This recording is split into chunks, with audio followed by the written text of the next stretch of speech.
हिरावून नाही घ्यायचा आहे।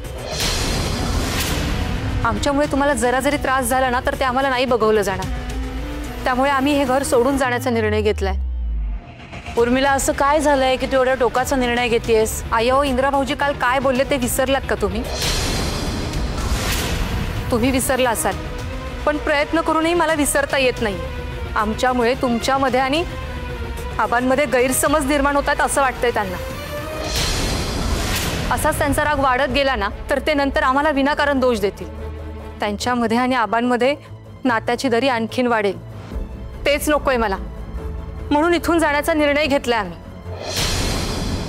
उर्मिला, इंद्रा रागाच्या भरात बोलून गेला मान्य आहे मला, पण त्याचं इतकं बाऊ करण्याची काहीच गरज नाहीये आणि लगेच त्याला आरोपीच्या पिंजऱ्यात टाकण्याची तर अजिबातच नाही।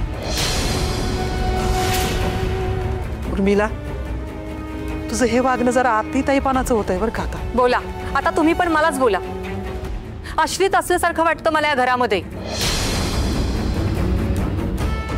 मला काय माहित होतं लग्नाआधी की माझ्या नवऱ्याला या घरामध्ये काडीचीही किंमत नाहीये। तरी पण मी एका शब्दानेही काही बोलले नाही आहे। या घरासाठी, या घरातल्या माणसांसाठी काय काय नाही केलं सांगा ना मला तुम्ही। कधीतरी तुम्हाला एका शब्दाने उलटून बोलली आहे मी? नाही ना? तरी पण इंद्रा भाऊजींच्या मनामध्ये आमच्याविषयी एवढा राग काय आहे? का वागतात ते आमच्यावर असं? त्यांना म्हणावं आम्हाला अशी वागणूक देण्यापेक्षा या घरातूनच हाकलून द्या ना। उर्मिला, उर्मिला, तू आता आळीचा आजगर करतेस। थांबव आता, मी तुझ्या समोरनं हात जोडते, हवं तर तुझ्या पाया पडते बाई, पण हा सगळा तमाशा थांबव ग आता। ए बघ, ती उचल बॅग आणि चल तुझ्या रूम मध्ये। आता मी इथे नाही थांबू शकत। माझा आणि विक्रांतचा निर्णय झालाय, आम्ही हे घर सोडून जातोय। मग माझाही निर्णय झालाय, हे घर सोडून तू कुठेही जाणार नाहीयेस। मला इतरांचं माहित नाही, पण मला तुझा जराही त्रास होत नाही। तेव्हा जर तुला माझा जरा जरी आदर असेल तर तू हे घर सोडणार नाहीस, माझा मान ठेवशील। आणि हो, जर हे घर तू सोडलंस तर पुन्हा या घरात तुला प्रवेश मिळणार नाही। मालती आई, तुमचं माझ्यावर खूप प्रेम आहे हे माहिती आहे मला। या घरात कायम पाठराखण करत आलात तुम्ही माझी, पण तुम्हाला जो काही त्रास होतोय ना खरंच मला नाही बघवत आहे। म्हणून हा निर्णय। पण आता तुम्ही मला अडवलंय, आता या घरातून माझा पाय कसा बाहेर निघेल बरं? नाही तर खरंच खरंच इच्छा नाहीये माझी या घरामध्ये राहायची।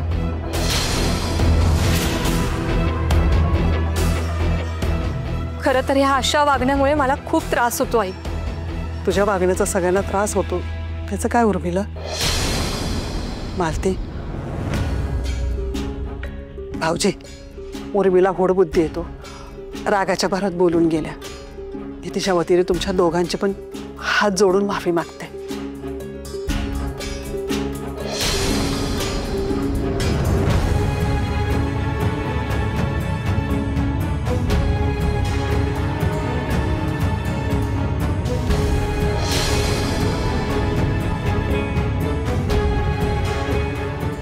अजित, तिची बॅग घे आणि तिच्या रूम मध्ये ठेवून दे।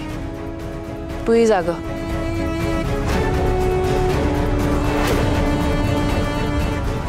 वहिनी, आपणही किचन मध्ये जाऊयात।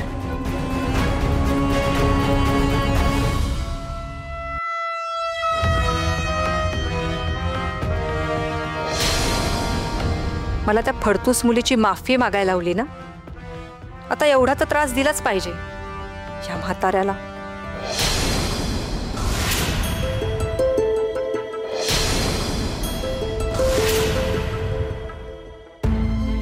औ, कितलं साहेब कुठे आहेत?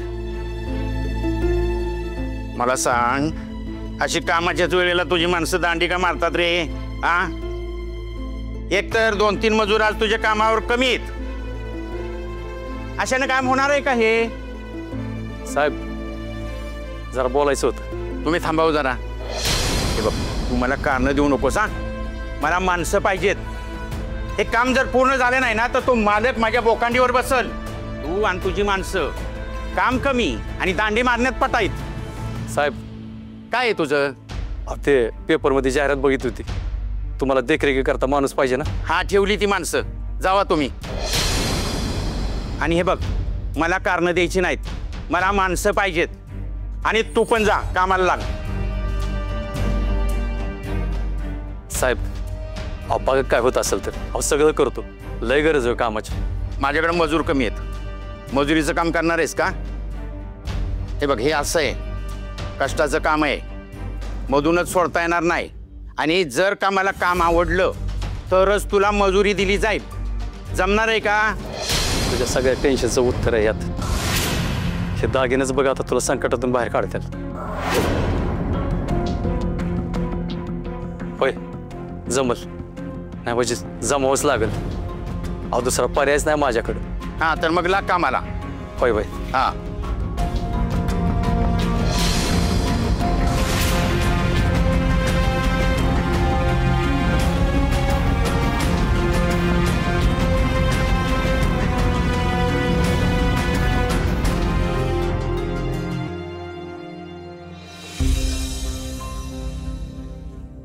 एवढा काम करून कटाळा आलाय आता. माझं तर रगात सगळं अंग दुखायला लागलंय. अरे 18 तास पूर्ण व्हायला अजून 8 तास बाकी आहेत. कसं होणार काय समजना झालंय. राणे, मला काय वाटतंय, सकाळी त्या कारल्यानं आपल्याला गेटच्या बाहेर काढलं होतं ना, आपण तवाच घर गाठायला पाहिजे होतं. त्याने काय झालं असतं? आणि एवढं काम तरी नसतं ना करावं लागलं. अरे गोट्या, आज काम नसतं करावं लागलं, पण उद्याचं काय? अरे आपल्या सगळ्यांचेच हात दगडाखाली आहेत म्हणून हे काम करावं लागतं आपल्याला. तुला सांगू का, तू सकाळी गेटच्या आतमधनं आणली का नाही, ती बघून मी हँगच झालो. दुसरा काय पर्याय होता माझ्याकडे? अरे आता घरची एवढी सगळी जबाबदारी आहे, एवढं कर्ज फेडायचं आहे मला. आणि तुला खरं सांगू का, मी बुवांसाठी परत आले. अरे माझी जर नोकरी गेली तर बुवा काम शोधत बसतील. अरे मग ते पडेल ते काम करतील, आणि या वयात त्यांना त्रास झालेला मला सहन नाही होणार. म्हणून मी ठरवलं की मला किती पण त्रास झाला ना तरी मी सहन करेन.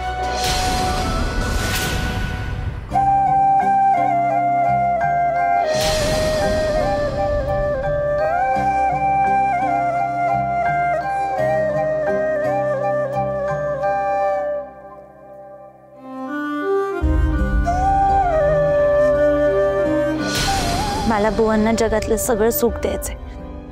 त्यांनी आयुष्यभर खूप कष्ट केलेत आमच्यासाठी, पण आता मला त्यांना आरामाचं आयुष्य जगताना बघायचंय.